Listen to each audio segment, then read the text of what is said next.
ఈ ప్రస్థానంలో sir me all force ప్రస్థానం తర్వాత రాజకీయ రంగంలోకి రావాలని మీరు అనుకున్నారు. అసలు ఒక విద్యా సంస్థల నుంచి అంటే ఒక విద్యా సంస్థల సామ్రాజ్యం నుంచి రాజకీయ రంగంలోకి ప్రధానంగా రావడానికి గల కారణాలు ఏంటి అసలు? సో ఇదంతా కూడా ఏంటంటే ఇవాళ నేను వ్యవస్థలు ఎస్టాబ్లిష్ చేయడం కూడా, సపోజ్ నేను జగిత్యాలలో ఎస్టాబ్లిష్ చేశానంటే there is a need. Jagtial వాళ్ళు ఒక కాలేజ్ పెట్టమన్నారు కాబట్టి పెట్టాను నేను, అంతే. నాకేదో జగిత్యాలలో కాలేజ్ పెట్టి డబ్బులు సంపాదించాలని నేను జగిత్యాలలో ఎంటర్ కాలేదు. అలాగే ఇంకో మారుమూల ప్రాంతంలో స్కూల్ పెట్టానంటే there is a need, demand ఉంది, అక్కడ వెళ్ళాను కాబట్టి ఉంది తప్ప కానీ ఏది కూడా లేదు. ఇవల్ల రాజకీయంగా కూడా ముఖ్యంగా ఉద్యోగులకు నిరుద్యోగులకు ఒక డెడికేటెడ్ పర్సన్, అంటే పట్టభద్రుల ఎమ్మెల్సీ అనేవాడు ఇంతవరకు ఎవరు కూడా ఓన్లీ వీరికే డెడికేటెడ్గా రాజకీయం చేయలేదండి. నేను ట్రూగా చెప్తున్నాను. అందులో మా పార్టీ వాళ్ళు కూడా ఉండొచ్చు, బాధపడుతుండొచ్చు, కానీ ఖచ్చితంగా ఒక డెడికేటెడ్ పర్సన్ ఉండాల్సి వస్తున్నది. ఎందుకంటే ఇవాళ ఎన్నో సమస్యలు నిరుద్యోగులకు కావచ్చు, ఉద్యోగులకు కావచ్చు, అవన్నీ ఉన్నాయి.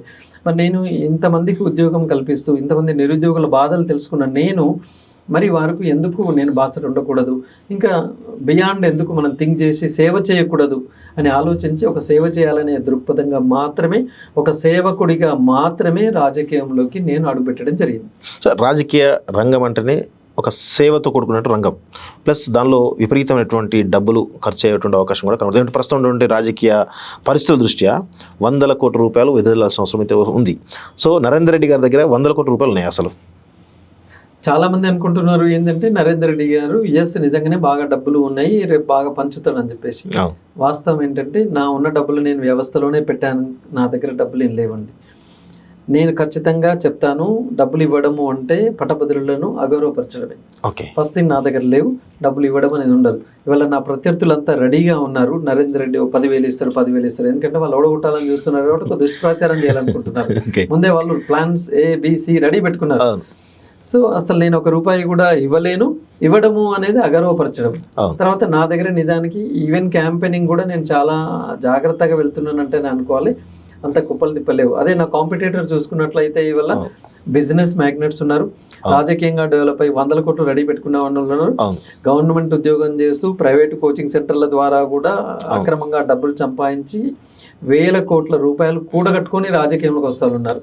నేను ఒక పేద కుటుంబంలో పుట్టి, ఒక రైతు కుటుంబంలో పుట్టి, మెల్లమెల్లగా ట్యూషన్ల నుంచి కళాశాలకు వచ్చినామని అందరి కాంటెస్టెంట్లో ద పూరెస్ట్ కాంటెస్టెంట్ అంటే నరేందర్ రెడ్డి అని నేను అనుకుంటున్నాను. ఓకే, సో ఇప్పుడు ఈ మిగతా అభ్యర్థులు మీతో పోల్చుకుంటే మిగతా అభ్యర్థులందరికీ కూడా ఓన్లీ నరేందర్ రెడ్డి టార్గెట్ అవుతున్నారు. ఒక బీజేపీ క్యాండిడేట్ అంజిరెడ్డి గారు మిమ్మల్ని టార్గెట్ చేస్తూ ఉన్నారు, ఇండిపెండెన్స్ రవీందర్ గారు మిమ్మల్ని టార్గెట్ చేస్తూ ఉన్నారు, ప్రసన్న హరికృష్ణ గారు మిమ్మల్ని టార్గెట్ చేస్తున్నారు. మిగతా వ్యక్తులు ఎవరైతే ఉన్నారో అందరి టార్గెట్ కేవలం నరేందర్ రెడ్డి టార్గెట్ చేస్తూ వాళ్ళ ప్రచారం కొనసాగిస్తున్నారు. దీనికి కారణం ఏంటి? మీరే ఎందుకు టార్గెట్ అవుతున్నారు? ఎప్పుడు కానీ ఏముందంటే గెలిచేవాడిని టార్గెట్ చేస్తుంటారు. అవును, అంటే అందరికీ దృఢమైన నమ్మకం ఏమొచ్చేసిందంటే ఈ గ్రాడ్యుయేట్ ఎమ్మెల్సీ కాంటెస్ట్ లో కాంగ్రెస్ అభ్యర్థి నరేందర్ రెడ్డి గెలుస్తున్నాడు కాబట్టి అందరూ నరేందర్ రెడ్డిని టార్గెట్ చేస్తున్నారు. దానిలో వేరే ఎప్పుడు కానీ పైకి ఎక్కేవాడిని వెనక్కి లాగుతారు అంటారు కదా, కింద నుండి వెనక్కి లాగడానికి స్కోపే లేదు. అవునా కదా? ఏ మాత్రం పేర్లోని మీద రాయిలు ఎందుకు వేస్తారు? వేరు, నేను పైకి వెళ్తున్నాను కాబట్టి వెనక్కి లాగని చూస్తున్నారు. ముఖ్యంగా ఓటమి భయంతో చాలా దుశ్చర్యలకు పాల్పడుతున్నారు కాంపిటీటర్స్. ఇది దయచేసి మరి కాంటెస్టెంట్లను నేను విజ్ఞప్తి చేస్తున్నాను, ఓటమి గెలుపు అది మీరు ఫ్రెండ్లీగా తీసుకోవాలి తప్ప కానీ ఇలా రాళ్ళు వేయడం, వెనక్కి లాగడం, సెపరేట్గా ఏం చేస్తున్నారు అంటే ఒక 5 లక్షల రూపాయలు వాళ్ళ సోషల్ మీడియాకి పెడితే నన్ను వెనక్కి లాగడానికి 50 లక్షల రూపాయలు ఖర్చు పెడుతున్నాడు అండి. అంటే పాలిటిక్స్ని ఎంత డర్టీగా చేస్తున్నారండి. అలాంటి వాడికి ఎలా గెలుస్తారండి నాకు అర్థం కాదు. కానీ అందుకే నేను అంటాను ధర్మం గెలుస్తుందని. ఎందుకంటానంటే నేను ప్రత్యర్థిని ఓడగొట్టడానికి నా జీవితంలో కాలేజెస్ నుంచి కావచ్చు, ట్యూటోరియల్ నుంచి కావచ్చు, నా పక్క ట్యూషన్ సెంటర్ మ్యాథ్స్ ఉన్న వాళ్ళు కూడా నేను ఎన్నడూ ఒక మాట మాట్లాడలేదు. రామరెడ్డి అని ఒక మ్యాథమెటిషియన్ చెప్పేవాడు, నేను చెప్పాను is a great maths teacher, ఈ సీనియర్ టు మీ, మంచిగా ఉందని చెప్పాను. నేను ఈవెన్ కాలేజీలో పనిచేస్తున్నప్పుడు కూడా నా కొలీగ్స్ పట్ల ఎప్పుడు కూడా అసూయగా నేను లేను. కాలేజీ నడిపిస్తున్నప్పుడు కూడా పక్క కాలేజీ స్టాఫ్ని లాగడం, పిల్లలు లాగడం, ఏదో ఒక జెలస్గా నేను లేను. ఇవాళ కూడా నేను నా కాంపిటేటర్స్ గురించి నేను ఆలోచిస్తలేను, ఒక్క రాయి కూడా వేస్తలేను. మా సోషల్ మీడియా కానీ మా శ్రేయోభిలాషులు కానీ ఒక్క కామెంట్ కూడా వాళ్ళ మీద పెట్టారు. కానీ వాళ్ళు ఏం చేస్తున్నారు అంటే అసలు వాళ్ళు ఏం చేస్తామో అనే దానికంటే ఎక్కువగా నరేందర్ రెడ్డిని ఎలా కిందికి లాగాలి అక్కడే అర్థమవుతుంది వాళ్ళ వీక్నెస్, అక్కడే అర్థమవుతుంది వాళ్ళు ఓడిపోతున్నారని చెప్పేసి. ఓకే, ప్రధానంగా గ్రాడ్యుయేట్ ఎమ్మెల్సీ ఎన్నికల్లో కొన్ని ప్రధానమైనటువంటి అస్త్రాలు ఉంటాయి. అంటే మీరు ఆ అభ్యర్థి గ్రాడ్యుయేట్లకు నరేందర్ రెడ్డి గారు ఇది చేయబోతున్నారు, ప్రధానమైనటువంటి ఎజెండా ఇదే అనేటువంటి కోణంలో మీ సపరేట్గా అంటే మీరేమన్నా డిజైన్ చేసుకున్న అలాంటి అజెండా ఏమైనా ఉందా?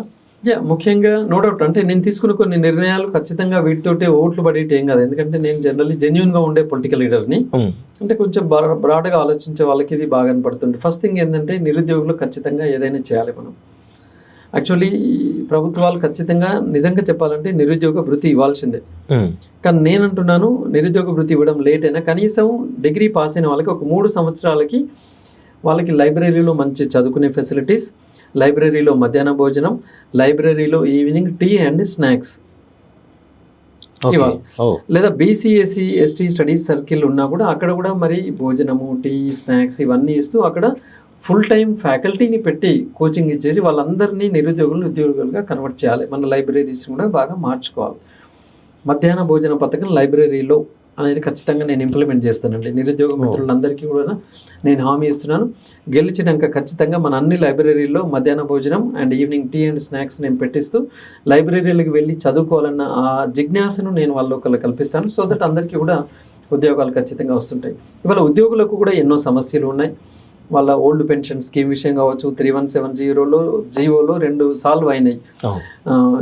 మన హెల్త్ మెడికల్ బేస్డ్ అలాగే స్పౌస్ కేసెస్ క్లియర్ అయినాయి. బట్ ఇంకా మిగతా వాళ్ళకు కూడా ఉన్నాయి. తప్పకుండా మన ముఖ్యమంత్రి గారు అది పాజిటివ్ చేస్తారని నేను నమ్ముకుంటున్నాను. అలాగే ప్రైవేట్ యాజమాన్యాలకు ఫీజు రీఎంబర్స్మెంట్స్ అదొక పెద్ద హెడేక్గా ఉంది. ఖచ్చితంగా మరి వాళ్ళని ఒకసారి సీఎం దగ్గర తీసుకెళ్ళి ఖచ్చితంగా ఈ నెలలో ఎంతో కొంత రీఎంబర్స్మెంట్ ఇవ్వాలి. తర్వాత గెలిచిన తర్వాత కూడా ఖచ్చితంగా మరి ప్రభుత్వంతో నేను మాట్లాడి every year to year reimbursement రావాలి. ప్రభుత్వ విద్యా సంస్థల్లో పనిచేస్తున్న టీచర్లకి హెల్త్ కార్డ్స్ విషయంలో నేను ఎంతమంది పట్టభద్రులను కలిస్తే తెలుస్తుంది అంటే ఈరోజు పొద్దున నేను ఎల్ఐసిలో ఉన్న ఎల్ఐసి ఏజెంట్లను కలవడం జరిగింది. అవును, చాలామంది మరి ఏం క్యాంపెయినింగ్ చేస్తారు తెలియదు, కానీ నేను ఎంత డీప్ క్యాంపెయినింగ్ అనేది ఇక్కడ మీకు చెప్తాను. ఏజెంట్లను కలిసినప్పుడు నార్మల్ వాళ్ళు చాలా చెప్పారు, మేము మీటింగ్ అన్నారు, అయిపోయింది. నేనే అన్నాను అసలు మీ సమస్యలు ఏమున్నాయండి, నన్ను పిలిచారు అంటే I should know what is your problem. నేను గెలిచిన తర్వాత మీకు ఏం చేయాలని నాకు తెలవాలి కదా అని అడిగితే అప్పుడు వాళ్ళే ఆశ్చర్యపోయి మెల్లగా చెప్తున్నారు, సార్ మేము ఎప్పటి నుంచో అడుగుతున్నాం సార్, ఎల్ఐసి ఏజెంట్లకు వచ్చే కమిషన్లో మాకు ప్రొఫెషనల్ ట్యాక్స్ పేరు మీద 20% కట్ అవుతున్నది సార్. 10,000 రూపాయల కమిషన్ వస్తే 2,500 కట్ అవుతుంది సార్. మేము ఎంతో కష్టపడి కమిషన్ తెచ్చుకుంటున్నాము. కొన్ని రాష్ట్రాలు ఆ కమిషన్ను తీసుకోవట్లేదు సార్. దయచేసి మన తెలంగాణ రాష్ట్రంలో కూడా ఆ కమిషన్ను వేవ్ ఆఫ్ చేపించండి అన్నారు. ఈ పాయింట్ను ఏ ఎన్నికల పోటీ చేస్తున్న వాళ్ళైనా, అది ఎమ్మెల్యే కావచ్చు, ఎంపీ కావచ్చు, ఎమ్మెల్సీ కావచ్చు, ఈ పాయింట్ను అబ్జర్వ్ చేసి ఈ పాయింట్ను ఎక్కడికైనా చేర్చిన లీడర్ ఉంటే నేను వాడికి కాళ్ళు మొక్కుతానండి. ఓకే, ఏ లీడర్ కూడా సమస్యను తెలుసుకోవడానికి లేడు. ఈ పాయింట్ను మీరు ఎంతో మందిని ఇంటర్వ్యూ చేసి ఉంటారు, ఈ పాయింట్ మీరు కూడా విని ఉండరు అని ఖచ్చితంగా నేను చెప్తున్నాను. నేను రేపు పొద్దున్న స్టేట్మెంట్ ఇచ్చినప్పుడు అంటారు నరేంద్ర రెడ్డి పిచ్చివాడండి, 25%గా ఏజెంట్లది ఎట్లా ప్రొఫెషనల్ ట్యాక్స్ కట్ చేస్తారంటాడు. ప్రొఫెషనల్ ట్యాక్స్ అనేది వాళ్ళ శాలరీలో నుంచి వేవ్ ఆఫ్ చేయమంటలేడు. వాళ్ళకి వచ్చే కమిషన్ కు ప్రొఫెషనల్ ట్యాక్స్ ఎందుకు ఉంటుందండి? అవును కదా, కమిషన్లకు ప్రొఫెషనల్ ట్యాక్స్ కట్ చేయడం అనేది రియల్లీ అది రాంగ్. అది చేయండి సార్, మేము 4,000 మంది ఉన్న మా దగ్గర కరీంనగర్లోనే మేమందరం ముక్తకంఠంగా మీకు వేస్తామని చెప్పారు. అలా నేను కోల్ మైన్స్లోకి వెళ్ళినప్పుడు వాళ్ళు కూడా ఆశ్చర్యకరమని చెప్పారు. అసలు కోల్ మైన్స్ వెళ్తేనే ఇది ఫోటో దిగడానికి కోల్ మైన్స్ వెళ్ళండి, కోల్ మైన్స్లో పట్టభద్రులు ఉండడా అన్నాడు కాంపిటీటర్. చదువుకున్న ఆయనకు చూపించాను 1,000 మంది బీటెక్ వాళ్ళు ఉన్నారు అని చెప్పాను, అక్కడ ప్రూవ్ చేశాను. వాళ్ళ తర్వాత చాలా మంది ఎంటెక్ వాళ్ళు కూడా ఉన్నారు. వాళ్ళు చెప్పిన దానిలో ఏంటంటే సార్ మేము ఇంత మా లైఫ్ని సాక్రిఫైస్ చేసి మేము మైండ్స్ లోపలికి వెళ్తున్నాం. ఒకసారి లోపలికి వెళ్తే వాళ్ళ పక్కన సెల్ ఫోన్లు ఉండవు, నెట్వర్క్ పనిచేయదు, అసలు బయటికి వాళ్ళకి బతికొచ్చడా సాయంత్రం 5 వచ్చేసరికి నిజంగా ఏం జరుగుతుంది తెలియదు, బయట వాళ్ళ ఇంట్లో ఏం జరిగింది కూడా వాళ్ళకి ఏం తెలియదు. మేము ఇంత కష్టపడుతున్నాం సార్, మాకు ఇన్కమ్ ట్యాక్స్ మాకు చాలా కట్ అవుతున్నది, బాధ ఉన్నది సార్. అసలు ఈ మొత్తం సమాజంలో మాలాంటి కఠోర పరిశ్రమ చేసేవాళ్ళు, బొగ్గుబాయిలో పనిచేసే వాళ్ళకంటే ఎవరూ లేరు, దయచేసి మాకు ఇన్కమ్ ట్యాక్స్ ఎగ్జంప్షన్ ఇవ్వండి అన్నారు. నేను ఆ పాయింట్ లేవనెత్తాను.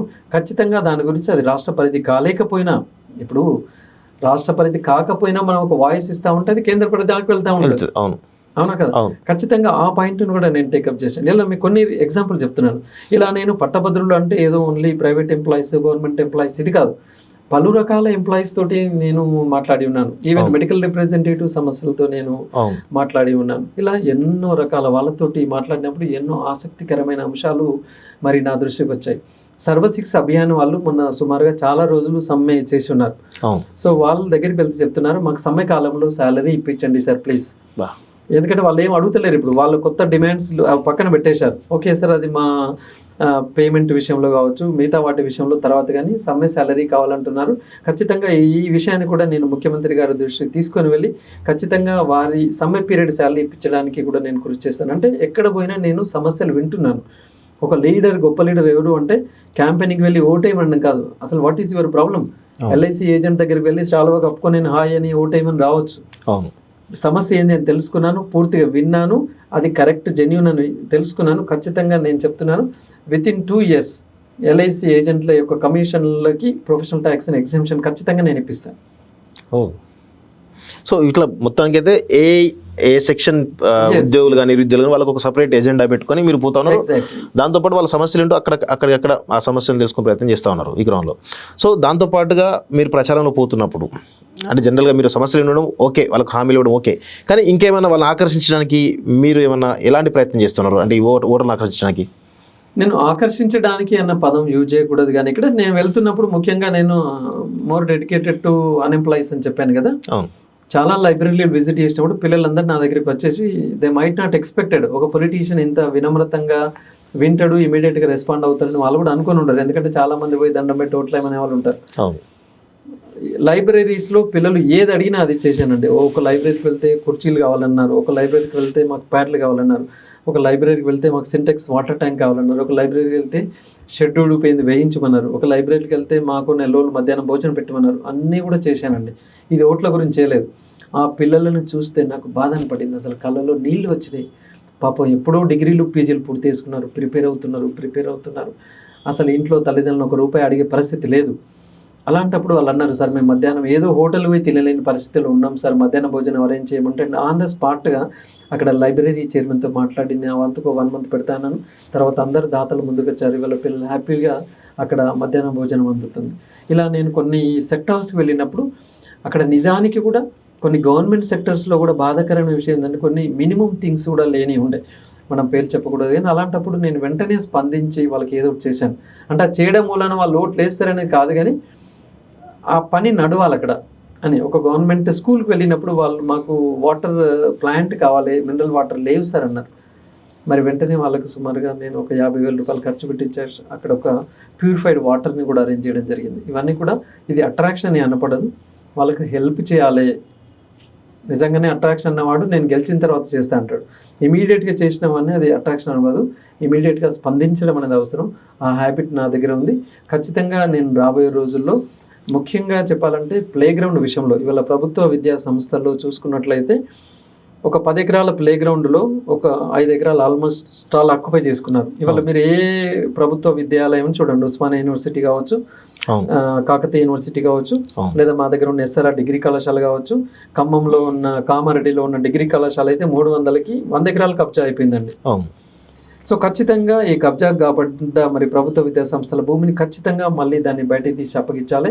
రాబోయే తరాలకి మనం మంచి ఇంటర్నేషనల్ స్థాయి ప్లే గ్రౌండ్లను ఈ ఉత్తర తెలంగాణలో ఏర్పాటు చేయాలి. మన యూనివర్సిటీలను మనం డెవలప్ చేసుకోవాలి. అన్ని కొన్ని అంశాలతో చాలా సీరియస్ ప్లాన్ తోటి నేను ఈ MLCలోకి అడుగుపెడుతున్నాను. ఖచ్చితంగా నా మార్క్ ఏంటి అనేది నేను ప్రూవ్ చేస్తాను.